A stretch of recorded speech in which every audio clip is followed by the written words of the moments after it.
রাতের বেলা তিনি বাহির হতেন, চামড়ার একটা চাবুক ছিল, চাবুক নিয়ে তিনি বাহির হতেন, এলাকার ভিতরে সফর করতেন। রাতের বেলা ঘুমাইতেন কম। সুবহানাল্লাহ বলেন। হযরত ওমর রাদিয়াল্লাহু তাআলা আনহু কমসে কম রাতের বেলা কাজ করতেন কয়টা? সবাই বলতে হবে কয়টা? ওমর রাদিয়াল্লাহু তাআলা আনহুর হাতের ভিতরে একটা চাবুক ছিল, চামড়ার চাবুক। চামড়ার চাবুক নিয়ে পিছনে দুইটা হাত বেঁধে রাস্তা দিয়ে হাঁটতেন। এই দিকে যেতেন, ওই দিকে যেতেন, ওই দিকে যেতেন। তিনি হাঁটাহাঁটি করতেন। প্রেসিডেন্ট মানুষগুলো রাতের বেলা গোপন ভাবে আমল করতেন। সুবহানাল্লাহ বলবেন। গোপনে আমল করতেন। আবু বকর তো করতেন, ওমর করতেন, ওসমান করতেন, আলী করতেন। সুবহানাল্লাহ বলেন। আবার সমস্ত ভালো কাজগুলো করে রাতের শেষ বেলা এসে যখন আযান হতেন, ইমামতের কাতারে দাঁড়ায় যেতেন। যিনি প্রেসিডেন্ট তারে আবার ইমামতির দায়িত্ব দিয়ে দিয়েছেন কে? সুবহানাল্লাহ বলবেন না? চামড়ার চাবুক নিয়ে বাহির হতেই, এই দিকে ওই দিকে যেতেই দূর থেকে তাঁবুর ভিতরে ছেঁড়া ছেঁড়া কিছু জায়গা, ছেঁড়া ছেঁড়া জায়গা দিয়ে আলোর একটা দৃষ্টি দেখা যায়। ওমর রাদিয়াল্লাহু তাআলা আনহু মনে করলেন না জানি কে, দৌড় দিলেন সেখানে। সোজা পাশে গিয়ে দেখেন বাচ্চা দুইটা কান্নার আওয়াজ। ভিতরে টিম টিম করে বাতি জ্বলে। ওমর রাদিয়াল্লাহু তাআলা আনহু সালাম দিয়ে দিলেন। সুবহানাল্লাহ বলেন। প্রেসিডেন্টের সালাম, সালাম দিয়ে দিলেন। ভিতর থেকে আওয়াজ, দুইটা সন্তানের মা। আগে ইহুদি এলাকার ভিতরে ছিলাম, আপনি বলেছেন নাকি মুসলিম এলাকায় আসলে খাবার দেবেন। ফজরের নামাজের সময় এসেছে এই জায়গায়, সারাদিন চলে গেল, কেউ কোনো মুসলমান এসে আমার এখানে খবর নেই। মা ফজর গিয়ে এসা চলে গেল, এরপর খবর নেই। একদিন গেল, 2 দিন গেল, 3 দিন অবস্থান করলাম। মা, আপনি বলেছেন মুসলিম দেশের ভিতরে নাকি একজন শাসক আছে, নামটা বলো। মা, নামটা কি? ওমরের এলাকায় গেলে অবশ্যই খাবার পাবো। মা, 3 দিন হয়ে গেল, কোথায় তোমার ওমর? আজ পর্যন্ত তো কোনো খাবার আসে না। ওমরের হাতে দুইটা এইভাবে কাঁপছিল। ওয়ালা তাজিরু ওয়াজিরাতু উযরা উখরা। ওমরের হাঁটু দুইটা এইভাবে কাঁপাকাঁপি শুরু করেছে। দুইটা সন্তান বলছে, মা, ইহুদি দেশের ভিতরে ছিলাম, আপনি বলেছিলেন খাবার হবে না, চ মুসলিম কান্ট্রির ভিতরে চ। মা, আসলাম, আপনি বলেছেন একজন শাসক আছে, নাম বলে নাকি ওমর। ওই 3 দিন হয়ে গেল, আজ পর্যন্ত কোনো খাবার আসে নাই। বাহির থেকে দ্বিতীয় সালাম দিয়ে দিলেন, আসসালামু আলাইকুম ওয়া রাহমাতুল্লাহ। ভিতর থেকে মা বললেন, কে বাবা তুমি বাহিরে? 3 দিন পর্যন্ত, আজ পর্যন্ত আমার ছেলের মুখে আমি কোনো খাবার দিতে পারি নাই। কোনো খাবার বাহির থেকে তুমি যদি চাও, খাবার দিতে পারবো না, চলে যাও। বাহির থেকে ওমর রাদিয়াল্লাহু তাআলা আনহু তিনি উত্তর দিলেন না। তিনি বললেন, মা, আপনি যদি আমার অনুমতি দেন, কিছু সময় যদি একটু অপেক্ষা করেন, আমি আপনার জন্য বাড়ি থেকে দৌড় দিয়ে খাবার এনে দেব। পরিচয় দিচ্ছেন না। মা বললেন, ঠিক আছে বাবা, যদি হয় তাহলে তো ভালোই হবে। দৌড় দিলেন। হযরত ওমর রাদিয়াল্লাহু তাআলা আনহু বললেন, গোডাউন খোলো। গোডাউন খোলা হলো। কিছু আটা এবং কিছু খেজুর ঢুকানোর পর ওমর রাদিয়াল্লাহু তাআলা আনহু মাথার উপরে উঠাবেন, এমন সময় এসেছে দুইজন। কর্মচারী, জবরদস্ত সাহাবী, তারাও 2 জন এসে ওমর রাদিয়াল্লাহু তাআলা আনহুর পাশে এসে দাঁড়ায় বললেন, ওমর, আপনি বোঝাটা কাঁধের উপরে নিবেন কেন? আর এটা বহন করার জন্য তো আমাদের 2 জনকে রেখে দিয়েছেন, আপনি এটা আমাদের দেন। রাদিয়াল্লাহু তাআলা আনহু বললেন, ওয়ালা তাজিরু ওয়াজিরাতুন বিজরা উখরা। কথাটা তুমি কি শোনো নাই? যার যার বোঝা তার তার কাঁধের উপরে থাকবে। যে দৃশ্য দেখে এসেছি তোমার কাঁধের উপরে দিতে পারবো না। জোরাজোরি করলেন, যদি আপনি আমাদের কাঁধের উপরে বোঝাটা না দেন চাকরি ছেড়ে দেব। আপনি যদি বোঝা প্রেসিডেন্ট হয়ে আপনি কাঁধে করে নিয়ে যান, তাহলে আমাদেরকে রাখছেন কেন? আমাদের কাঁধের উপরে উঠে দেন, আমরা নিয়ে যাব। ওমর রাদিয়াল্লাহু তাআলা আনহু বললেন, বলো তো দেখি তোমাদের দুইজনের ভিতরে কিয়ামতের ময়দানে এই ওমরের বোঝাটা কে কাঁধের উপরে নেবা? কি মানুষ রে ভাই এটা! জান্নাতের সুসম্পদ প্রাপ্ত একজন মানুষ, যিনি ইসলামটাকে গ্রহণ করে ইসলামের বাতির ভিতরে তেল দিয়ে আগুনটাকে বাড়িয়ে দিয়েছে। চিল্লায়া বলেন আল্লাহু আকবার। প্রথম তাকবীর তুলেছিলেন হযরত ওমর, সুবহানাল্লাহ বলেন। ইসলাম গ্রহণ করেছিলেন, এসেছিলেন মাথা থেকে বিশ্বনবীর গর্দান আলাদা করতে। নাউযুবিল্লাহ। গর্দান থেকে মাথা আলাদা করার জন্য তরবারি নাচাইতে নাচাইতে এসেছিলেন, কিন্তু অর্ধেক রাস্তার ভিতরে কবুল করে নিলেন কে? সোজায় তরবারি নিয়ে দৌড় দিয়ে বিশ্বনবীর দরবারে গিয়ে বিশ্বনবীর পায়ের কাছে ফেলেছে। আল্লাহু আকবার। ওমর বললেন, এই তরবারির যোগ্যতা উপরে নয়, এই তরবারির যোগ্যতা মুহাম্মাদের পায়ের নিচে। তরবারি ফেলে দিলেন সেখানে, দৌড় দিয়ে বিশ্বনবীকে জড়িয়ে ধরলেন, বললেন কালিমা পড়িয়ে দেন। কালিমা পড়িয়ে দিলেন। বলেন সাথে কয়জন আছে? 40 থেকে 42-এর কোটা সাথে দেন।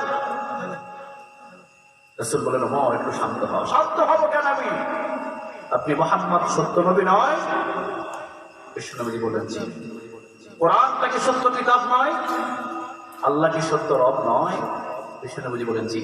তাহলে সত্য বাণীগুলো মক্কার আনাচে কানাচে প্রকাশ্যে পৌঁছে যাবে। সমস্ত মিথ্যা এই সত্যের জোগাড়ে চাপিয়ে পড়বে। চিল্লা বলো ঠিক না? সত্য স্লোগান হবে বড়, আর সত্যর স্লোগান যদি বড় হয় মিথ্যা অটোমেটিক চেপে যাবে। আজকে সত্যগুলো আমরা ঘরে ঘরে বসে আছি, আর মিথ্যার স্লোগান দেখবেন বাংলাদেশের আনাচে কানাচে, ঠিক না?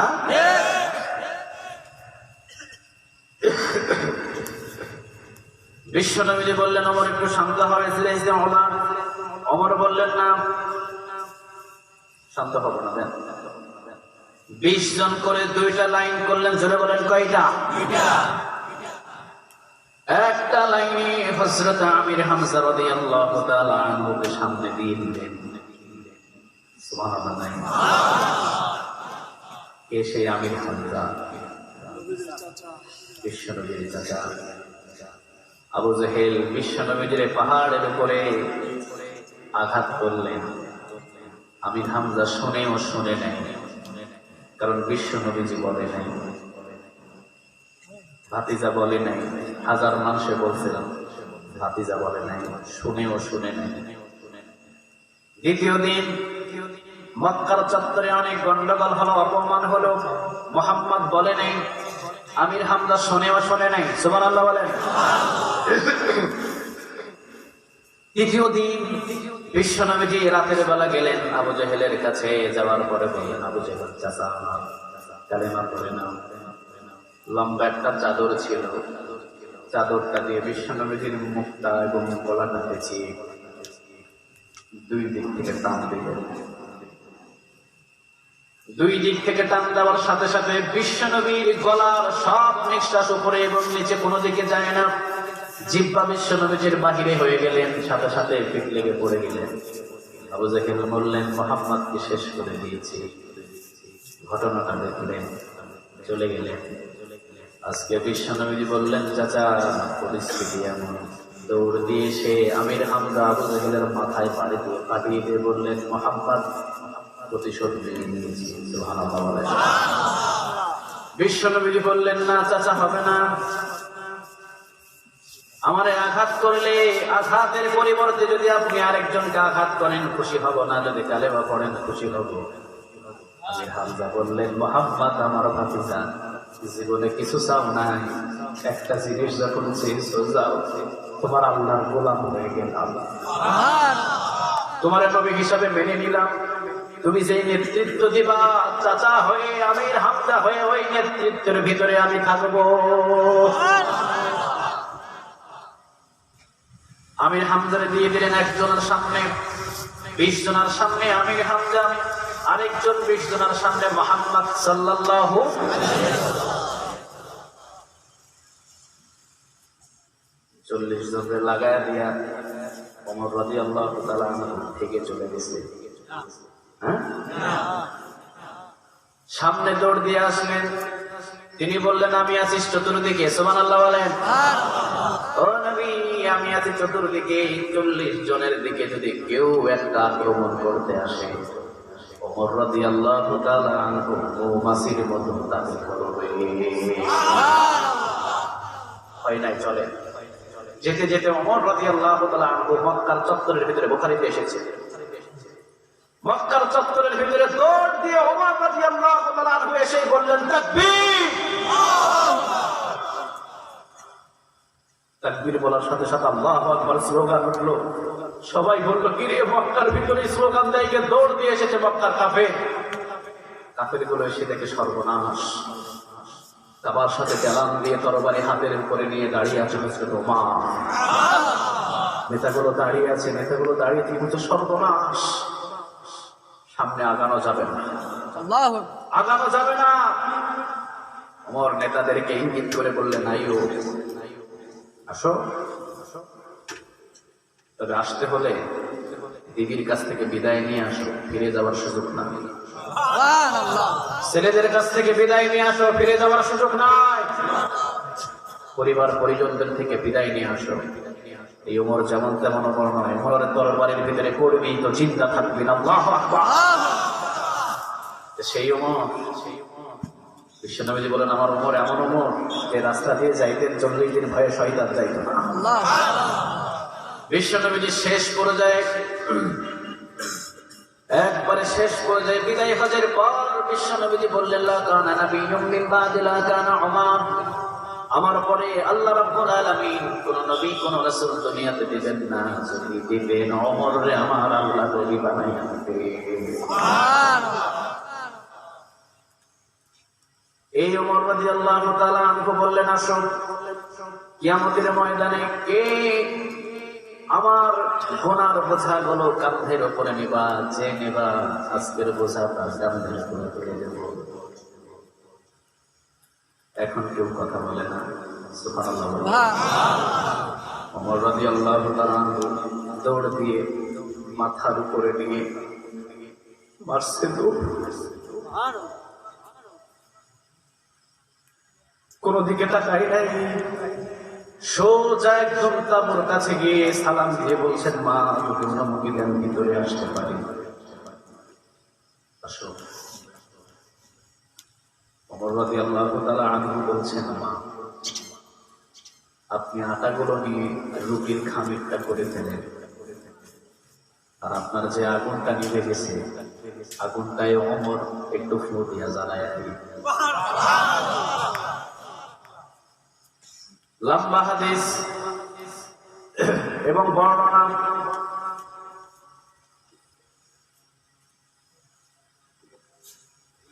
হযরত ওমর রাদিয়াল্লাহু তাআলা আনহু ফু দিলেন। ফু দেওয়ার পর বিশ্বনবী সাল্লাল্লাহু আলাইহি ওয়াসাল্লামের মতো গরম। এখন আর কি গরম না, এখন গরম নয়। ওমর রাদিয়াল্লাহু তাআলা আনহু কয়েকটা জায়গায় নরম হতেন। একটা হলো নামাজি ব্যক্তির সামনে, আরেকটা হলো এতিমদের সামনে, আরেকটা হলো মিসকিনদের সামনে। সুবহানাল্লাহ। একেবারে নরম, একেবারে নরম। হযরত ওমর রাদিয়াল্লাহু তাআলা আনহু আগুন জ্বালিয়ে দিলেন। আগুন হয়েছে, রুটিগুলো হলো। রুটি হওয়ার পর খেজুর এবং রুটিগুলো নিয়ে রেডি করে ওমর রাদিয়াল্লাহু তাআলা আনহু বললেন, মা, আপনি যদি অনুমতি দেন আমার এই ছোট ছোট দুইটা ভাইরে আমি জাগাতে পারি। মা অনুমতি দিলেন, জাগালেন। কিছু রুটি দিয়ে দিলেন, মাকে, মা আপনি খান। এবং রুটিগুলো নিয়ে ছোট ছোট দুইটা ভাই ওমর রাদিয়াল্লাহু তাআলা আনহু খেজুর আর রুটি নিয়ে প্রায় আফসা আফসা অন্ধকারের ভিতরে দেয়। ওমর বর্ণনা করেন, আমি যখন রুটিগুলো মুখের কাছে ধরি, আমার হাত ধরে একটা হাত দিয়ে যখন আমি রুটি মুখের কাছে ধরি, মুখ আসে দুইটা। এত ক্ষুধা লাগছে, মুখ দুইটা আসে। ওমর বলেন, কার মুখের ভিতরে দেব? দৃশ্য গেল, ওমর রাদিয়াল্লাহু তাআলা আনহুকে কষ্ট দেয়, দৌড় দিয়ে চলে গেলেন। ওমর রাদিয়াল্লাহু তাআলা আনহু খাওয়া দাওয়া শেষ করে বললেন, মা, আপনি যে ওমরের নাম বলেছেন, আগামীকাল আইসেন ওই দরবারে। ওমরের সাথে বড় খাতির মা আমার অনেক বেশি। মাসিক রেশনের ব্যবস্থা করে দেব, প্রতি মাসে মাসে আপনি রেশন পাবেন। মা চিৎকার দিয়ে বলেন, ওমরকে, এই বেটা ওমরের কথা আমার সামনে বলো কেন? 3 দিন পর্যন্ত আছি এই জায়গার ভিতরে, ওমর যদি খলিফাই হতো খবরটা তো দিত। 3 দিন পর্যন্ত তো কোনো খবর নেই নাই। ওমরের প্রেসিডেন্ট না বানায় যদি তোমার প্রেসিডেন্ট বানাইতো, এই দেশের ভিতরে শান্তি আরো বেশি হতো। ওমর পরিচয় দিলেন না, বললেন, মা আগামীকাল আইসেন ওখানে।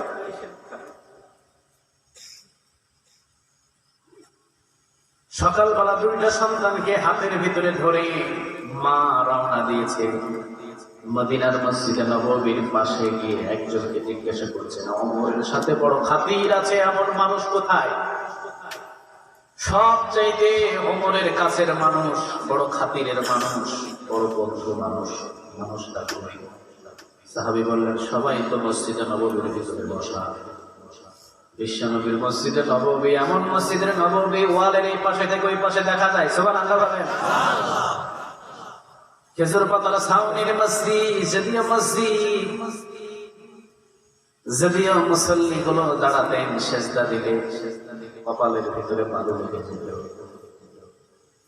মসজিদ ছিল যদিও কাঁচা, কিন্তু কালেমার পতাকার ওড়ানোর জন্য যে জমিনে পা রাখতেন, ওই জমিনের ভিতরে কালেমার পতাকা পথ পথ করে উড়িয়ে এরপরে মদিনায় ফিরে আসতো।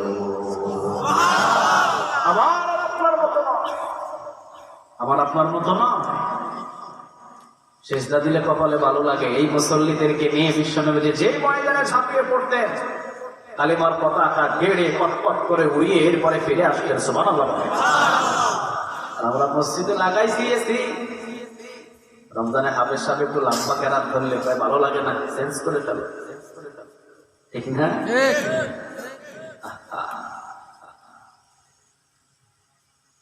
হযরত ওমর রাদিয়াল্লাহু তাআলা আনহু বসা মসজিদে নববীতে, মা এবং দুইটা সন্তান। মা জিজ্ঞাসা করছেন, বলো তো বাবা, কোথায় ওমরের খুব পরিচিত বন্ধু, কোথায় পাওয়া যাবে? সাহাবী বললেন, সবাই তো মসজিদে নববীতে বসা। মহিলাটা মসজিদে নববীর দরজার পাশে গিয়ে দাঁড়িয়ে তাকায় দেখে ওই মানুষটা, গত রাতে যার সাথে দেখা। সাহাবীকে ডাক দিয়ে বললেন, ওই যে ওই মানুষ, ওই মানুষটার সাথে আমার কথা। সাহাবী বললেন, ওইটাই তো ওমর। আপনি কি চিনেন? হ্যাঁ, ওইটাই তো ওমর। মা চিন্তা করলেন, সর্বনাশ, গত রাতের বেলা যার সামনে বলেছে ওমরকে না প্রেসিডেন্ট বানায়, যদি তোমার প্রেসিডেন্ট বানাইতো বড় ভালো হতো।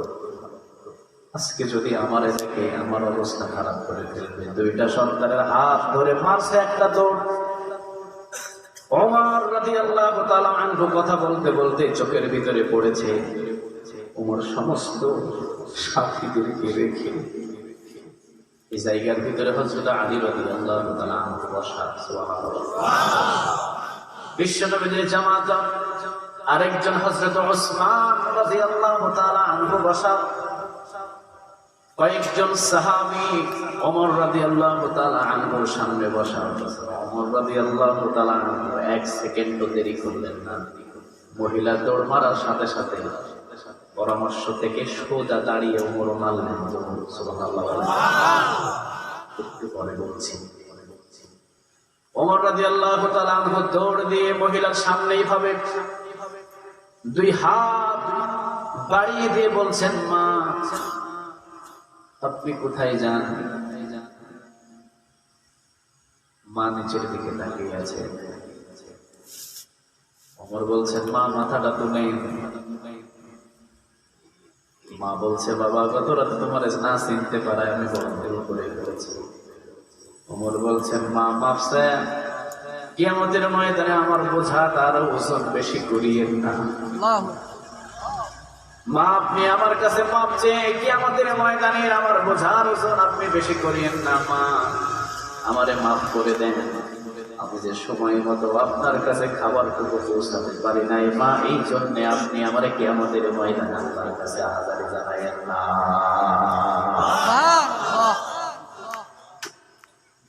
ওয়ালা তাজিরু ওয়াজিরাতু উযরা উখরা, যার যার বোঝা তার কাঁধের উপরে থাকবে। কথাটা আল্লাহ, যেমন তেমন কথা নয়। ওমর রাদিয়াল্লাহু তাআলা আনহুর সামনে আসলেন হযরত আলী, হযরত ওসমান, আরো কয়েকজন সাহাবী। বললেন, দৌড় দিয়ে আমাদের সামনে থেকে উঠে আসলেন কেন?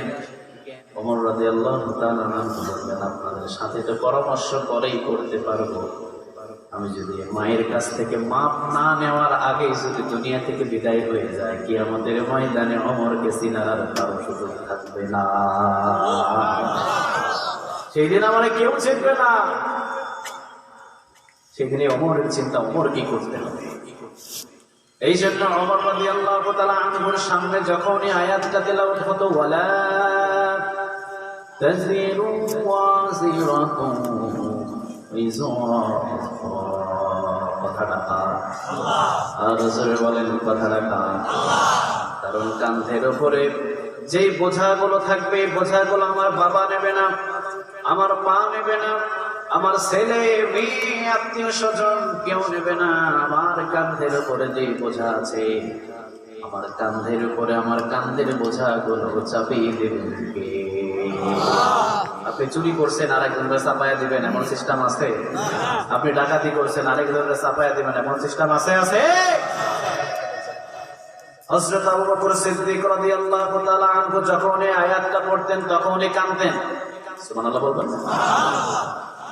যখন এই আয়াতটা পড়তেন তখনই কাঁদতেন। হযরত আবু বকর সিদ্দিক রাদিয়াল্লাহু তাআলা আনহুকে আবু হুরায়রা রাদিয়াল্লাহু তাআলা আনহু বলতেন, আবু বকর এত কাঁদেন কেন? আরে সুপারিশ তো পেয়ে গেছেন মিয়া, আশারে মুবাশশারা 10 জন জান্নাতের ভিতরে প্রথম নাম্বার আপনি। সুবহানাল্লাহ, প্রথম নাম্বার আপনি।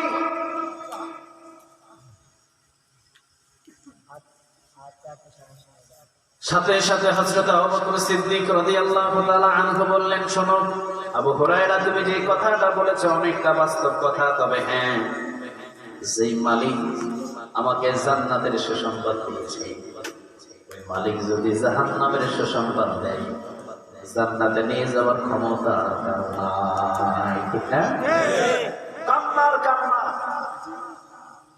বিশ্বনবীর ইন্তেকালের পরে 2 বছর দায়িত্ব পালন করলেন। কয় বছর? সবাই বলেন কয় বছর? বিচারপতি বানালেন হযরত ওমর রাদিয়াল্লাহু তাআলা আনহুকে। সুবহানাল্লাহ বলেন। ওমর, তুমি বিচারের সিংহাসনে বসবা, তুমি বিচার করবা। ওমর রাদিয়াল্লাহু তাআলা আনহু 2 বছরের কাছাকাছি এইরকম বিচারের কার্যালয়ে বসে আছে, একটা বিচারও আসে নাই।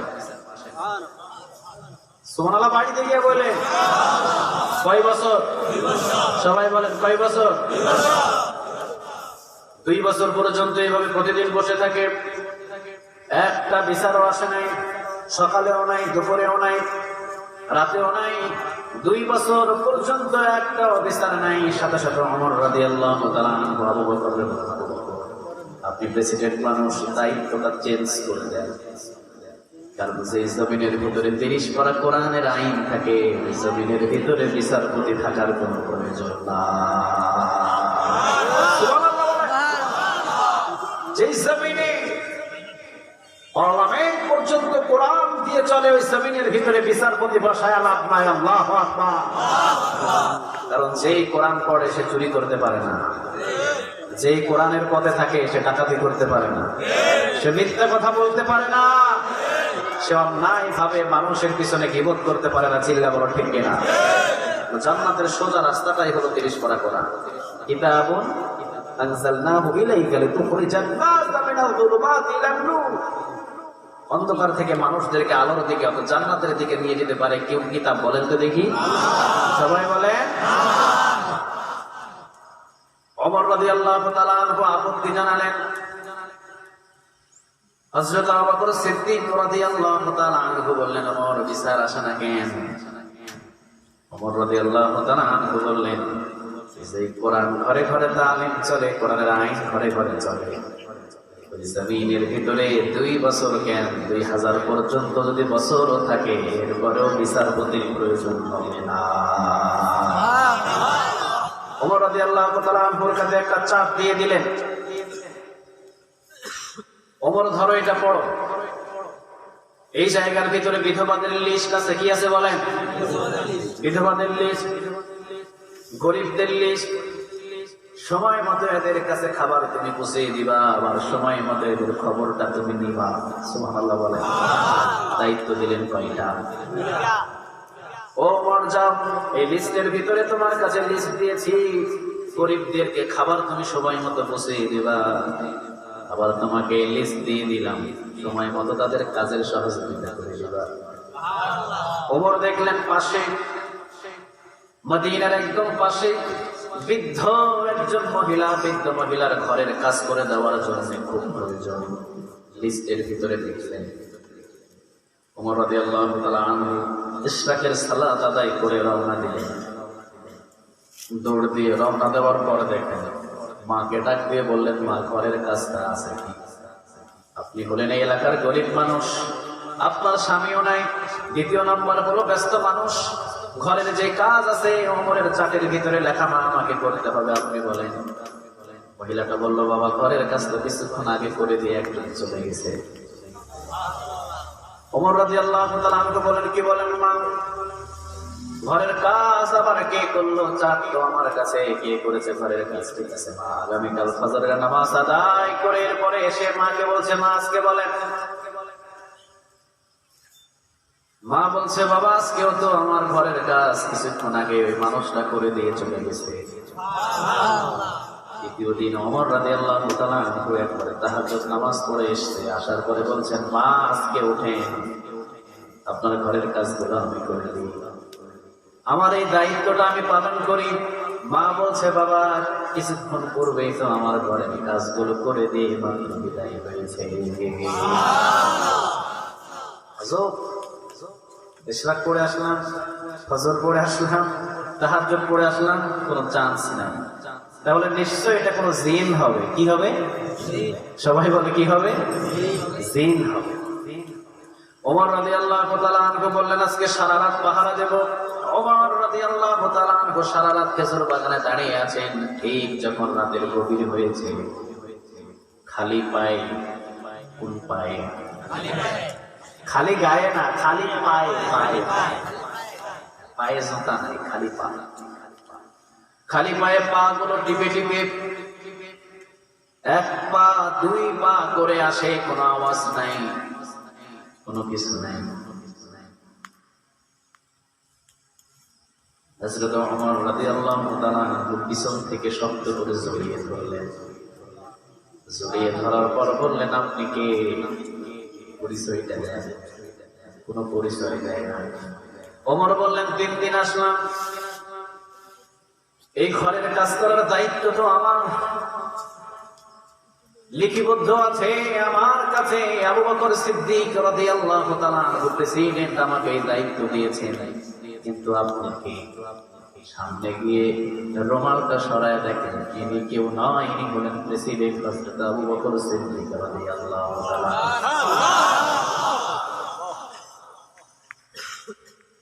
ওমর রাদিয়াল্লাহু তাআলা আনহু বলেন, আবু বকর আপনি? আবু বকর বললেন, জি ওমর, আপনারে লিখিবদ্ধ দায়িত্ব দিয়েছি, এই দায়িত্বটা দিয়েছি হয়তো আমি, কিন্তু কিন্তু আমার উপরে দায়িত্ব একজন দিয়ে রেখেছেন, বলেন তো তিনি কে?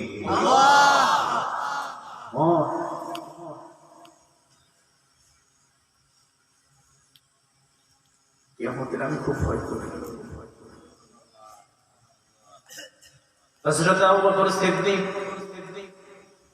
রাদিয়াল্লাহু তাআলা আনহু কান্না করলেন আর বললেন, ওয়ালা তাজিরু ওয়াজিরাতুন বিজরা উখরা। ওমর, তুমি কি জানো না যার যার বোঝা তার তার কাঁধের উপরে চাপায় দেবেন কে? ওমর রাদিয়াল্লাহু তাআলা আনহু পায়ের দিকে তাকিয়ে দেখলেন পায়ের ভিতরে জুতা নাই। কি নাই? জুতা নাই। আবু বকর, আপনার পায়ে জুতা নাই কেন? ও আবু বকর, আপনার পায়ে কি জুতা নাই? কি ব্যাপার, জুতা খুলে রাখছেন কেন? আবু বকর সিদ্দিক রাদিয়াল্লাহু তাআলা আনহু বললেন, আমি যদি আমার বাড়ি থেকে আমি জুতাটা পরে আসি, জুতার যে একটা আওয়াজ আসে, ওই আওয়াজের যদি শব্দ শুনে এই মদিনার যদি কোনো সাহাবীর ঘুম ভেঙে যায়, কিয়ামতের ময়দানে যদি আমার আল্লাহ বলে, কিরে আবু বকর, ঘুম ভাঙাইলি কেন? আমি আবু বকর জবাব দেওয়ার কোনো আশা রাখি না। এত সোজা না ইসলাম, এত সোজা না। আমরা হাজার সেজদা দিছি, এরপরও নামাজে দাঁড়াইলে জমিনের দিকে মন চলে যায়, ঠিক না? শত শত বছর আমল করতেছি আমরা, আল্লাহর কাছে চাই পাই না, মানে চাওয়ার মতো আজ পর্যন্ত চাইতে পারি না, ঠিক কিনা? আর সাহাবীরা একটা আমল করেছে, ছোট্ট আমল, সাথে সাথে আয়াত নাজিল হয়ে গেছে। সুবহানাল্লাহ বলেন। বিশ্ব নবীর সামনে গিয়ে একজন সাহাবী বলেন, ও নবী, মক্কা থেকে যদি কোন মুসাফির ভাই আসে, মক্কা থেকে আমার হাতে উঠাইয়া দিয়ে। কয়েকদিন পরে মক্কা থেকে একজন সাহাবী এসেছে, হিজরত করেছেন। বিশ্বনবী বললেন, আজকে এশার নামাজ পড়ে আমার এই মক্কার হিজরতকারী সাহাবীকে খাবার খাওয়াবে কে? পিছন থেকে একজন দুই হাত তুলে বললেন, ইয়া রাসূলুল্লাহ, সাহাবীটারে মেহমানদারি করার দায়িত্বটা আমার দিয়ে দেন। সুবহানাল্লাহ। 3 মাসে একবার ইমামের খাবারের বাটি পাঠাবে আপনার বাড়ি, রাজি হয় না। আছে না এরকম? আমি খাওয়াইতে পারবো না, আমার এই সমস্যা ওই সমস্যা। মেহমানদারি করালে খুশি হয় কে? সবাই বলেন কে? হযরত আলী রাদিয়াল্লাহু তাআলা আনহু মেহমানদারি করাইতে গিয়ে 7 দিন পর্যন্ত খাবার খাই নাই। সুবহানাল্লাহ বলেন। কয়দিন? সবাই বলেন কয়দিন? 5 দিনের বেলা হযরত আলী রাদিয়াল্লাহু তাআলা আনহু কর্ম করতে গেছে, কাজ করতে গিয়ে কাজও পাই নাই, টাকাও পাই নাই। বাড়ির ভিতরে আসছে, মনটা কালা, মনের ভিতরে হাসি নাই, মুখের ভিতরে হাসি নাই। ফাতিমা রাদিয়াল্লাহু তাআলা আনহা আলীর চেহারার দিকে তাকাইয়া বুঝতে পারছে মন খারাপ। জিজ্ঞাসা করলেন, আপনার মনটা খারাপ কেন? ওই দিনের ঘটনা, যেই দিন বিশ্বনবীজি হাসান আর হুসাইন রাদিয়াল্লাহু তাআলা আনহুমাকে, এই 2 জনকে বিশ্বনবীর জিহ্বাটা চুষে চুষে খাওয়াইছিলেন। সুবহানাল্লাহ। ওই হাদিস 5 দিন পর্যন্ত খাবার নাই। ফাতিমা রাদিয়াল্লাহু তাআলা আনহা বললেন, কি ব্যাপার, আপনার মনটা এত নারাজ কেন, এত খারাপ কেন? মন খারাপ করে কিভাবে আপনি আমার ঘরের ভিতরে ঢোকেন? আলী রাদিয়াল্লাহু তাআলা আনহু বললেন, ফাতিমা, 5টা দিন তো তোমাদেরকে কোনো খাবার খাওয়াতে পারছি না, তোমারেও পারি না, নিজেও খাইতে পারি না, হাসান হুসাইনকেও খাওয়াইতে পারি না। দৌড় দিয়ে ফাতিমা রাদিয়াল্লাহু তাআলা আনহা দৌড় দিয়ে ঘরের দরজাটা বন্ধ করে দিল।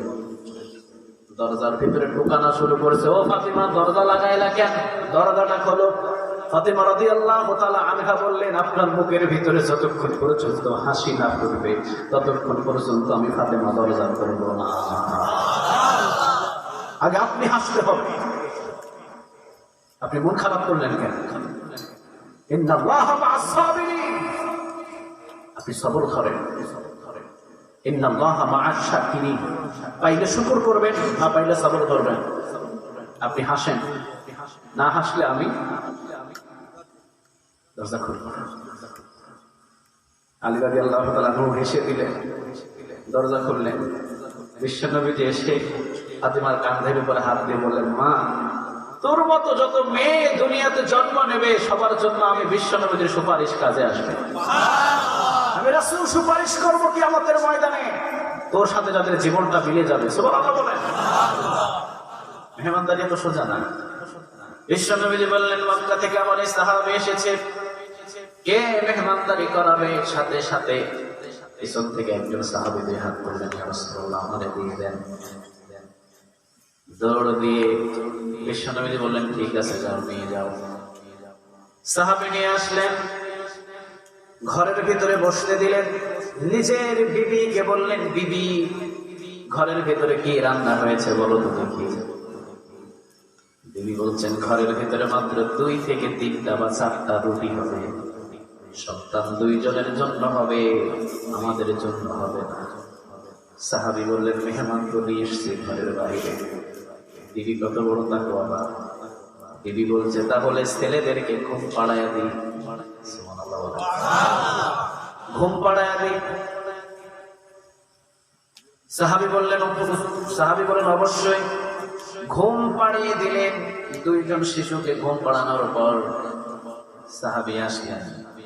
2 জন বিবি পরামর্শ করলেন, মক্কা থেকে হিজরত করে আসতে মদিনা, পেটের ভিতরে বড় ক্ষুধা, 4টা রুটি তো সাহাবী লাগবে কিনা? তাহলে আপনি খাবেন কেমনে? আপনাকে ছাড়া সাহাবীও খাবে না। আবার ঘরের ভিতরে অভাবের যদি খবরটা সাহাবীর কানের ভিতরে যায়, মেহমানের কষ্ট লাগবে কি লাগবে না? ভাত খেতে আসলাম আমি, আরে মেলার পরে ভাত খাই, কষ্ট লাগবে না? পয়সা তো বিপদে ফেলায় দিল। সাহাবী যাতে না বুঝতে পারে কি করবেন, বিবি কৌশল দিলেন। বিবি বললেন, আপনি খাবারটা নিয়ে যাবেন, টেবিলের উপরে রাখবেন অথবা দস্তরখানায় রাখবেন, ফু দিয়া বাতিটা নিভাইয়া দেবেন।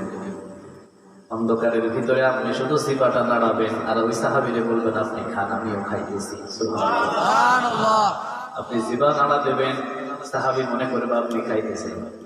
আপনি জিহ্বা নাড়াতে নাড়াতে সাহাবীর 4টা রুটি খাওয়া শেষ হয়ে যাবে, পেট ভরে যাবে। সুবহানাল্লাহ। আরে মিয়া, বিবি যদি ভালো না হয় ইমামতি করা বড় কষ্টে, ঠিক কিনা? বড় কষ্টে। 2 জনে কনস্টেবল চাকরি করে 15 পুলিশের, একজনের বিল্ডিং আর একজনের সনের ঘর। ওই তোমার বাড়ি সনের ঘর আর ওর বিল্ডিং, চাকরি তো একই। ব্যাপারটা কি? ব্যাপারটা তো এইটা, কারণ এই বেটা সুদ খায় না আর এই বেটা সুদ খায়, ঠিক কিনা? ঘুষ খায়, সুদ খায়। দিদি যদি সারাদিন গোটায় ইসলামের ঘরে থাকুন না, তাড়াতাড়ি বিল্ডিং বানাবার মতো, এরও ঘুষ খাওয়া ছাড়ার কোনো উচিত নাই। ঘুষ খাওয়া ছাড়া কি উপায় আছে?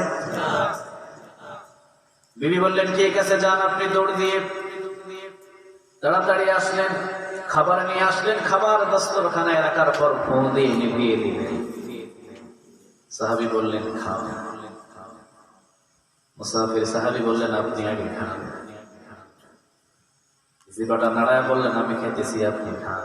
খাওয়া শেষ, চলে গেলেন। আসহাবে সুফফার ভিতরে বসতে দিলেন ওই সাহাবীরে। ঘুমিয়ে আছে, ফজরের আযান হলো। হযরত বেলাল রাদিয়াল্লাহু তাআলা আনহু আযান দিলেন ফজরের নামাজে। মুসাফির সাহাবীও হাজির, যে সাহাবী মেহমানদারি করিয়েছেন তিনিও হাজির। বিশ্বনবীজি সালাম ফিরানোর পর সবাই বললেন, হাত আছে, হাত মানে তোমরা সবাই দাঁড়াও, একটা পরামর্শ, একটা বিচার আছে। সবাই অবাক হলেন। বিশ্বনবীজি বললেন, গত রাতকে যে সাহাবীকে আমি, মুসাফির সাহাবীকে যে আমি মেহমানদারি করার জন্য হাতে উঠায় দিয়েছিলাম, ওই সাহাবীকে ফজর নামাজে এসেছে। সাহাবী পিছন থেকে হাত তুলে বললেন, ইয়া রাসূলুল্লাহ এসেছে। কলিজার ভিতরে মুসাফ দিয়ে দিয়েছে, সর্বনাশ। গত রাতের এইভাবে মেহমানদারির ঘটনা কি আমার রাসূল বুঝতে পেরেছে নাকি? আজকে না জানি আমার কি হয়ে যায়। বিশ্বনবী বললেন, সাহাবী, গত রাতে কি এমন মেহমানদারি করলা, তোমার এই মেহমানদারিতে আমার আল্লাহ রাজি হয়ে খুশি হয়ে সূরা হাশরের 9 নম্বর আয়াতটা নাযিল করে দিয়েছে। একটা কাজ যদি মনের মতো করা যায়, মঞ্জুর করে নিবে কে? কপাল কালো করে ফেলছি, এখনো ঘুষ খায়, সুদ খায়। ভাই বন্ধ করে দেন এগুলো। ঘুষও খাবেন, সেজদাও দিবেন, কাজে লাগবে? কথা বলেন, লাগবে? লাগবে। নামাজও পড়বেন, মিথ্যা কথাও বলবেন, কাজে আসবে না। বেশি আমল লাগে। একবারে টুপি পইরা, পাঞ্জাবি পইরা, সাদা ফিটফাট হয়ে ঘুরতেছে, কিন্তু পিছনে পিছনে গীবত করেন, পিছনে পিছনে কোরআনের বিরোধিতা করেন। এই টুপি পাঞ্জাবি আপনাকে জান্নাত পর্যন্ত নিয়ে যাবে না। ওয়ালা তাযিরু ওয়াজিরাতুন বিজরা উখরা। কি করছেন গোপনে, সম্পূর্ণ কিছু কিয়ামতের ময়দানে আপনার কাঁধের উপরে চাপিয়ে দিবে কে? আল্লাহ। ইন্নাল্লাহা লা ইয়ানজুরু ইলা সুওয়ারিকুম ওয়া আমালিকুম ওয়ালাকিন ইয়ানজুরু ইলা কুলুবিকুম ওয়া আমালিকুম। আপনার অন্তরের খবরটা জানে কে? আল্লাহ। এইজন্য আমরা যা কিছু করব কাকে খুশি করার জন্য? আল্লাহ। সবাই বলেন কাকে? আল্লাহ। সূরা বনী ইসরাঈলের ছোট্ট একটা আয়াত থেকে আমি কথা বলেছি। আল্লাহ রাব্বুল আলামিন আমাদের এই আয়াত অনুযায়ী আমল করার তৌফিক দান করুন, আমরা বলি আমিন। আখিরাতের সমস্ত হিসাব নিকাশ যেন আমাদের জন্য আল্লাহ সহজ করে দেয়, আমরা বলি আমিন। অন্ধকার কবরের আযাব থেকে আল্লাহ যেন আমাদের মাফ করে দেয়, আমরা বলি আমিন।